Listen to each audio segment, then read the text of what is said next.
મારું નામ બાબુભાઈ કવાભાઈ ખોટ, હું ગામનો માજી સરપંચ છું અને મારા ગામમાં આ સપ્તાહ આગળ જે પાણી ગામમાં ઘૂસી ગયું તેમાં કેનાલ ખાતાની બેદરકારીથી આ બનાવ બન્યો છે.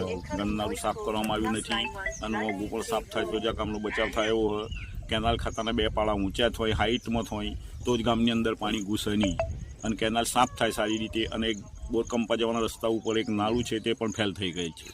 તો કેનાલ ખાતાવાળા એ નાળું નવું બનાવે, ગંદનારું સાફ કરે તો જ આ ગામનો કોઈ બચાવ થાય. પાળા ઊંચા કરું તો પાણી ગામમાં ઘૂસ્યું તો કેવી પરિસ્થિતિનું નિર્માણ થયું? પાણી ગામમાં ઘૂસ્યું જાણે કોઈ ડેમ ફૂટ્યો હોય ને એવું ગામમાં પરિસ્થિતિ હતી. આખી કેનાલ, આખી 3 ફૂટ કેનાલ, 4 ફૂટ આખી કેનાલ, 1 કિલોમીટર સુધી ઉપર થઈને પાણી ગામમાં ઘૂસ્યું.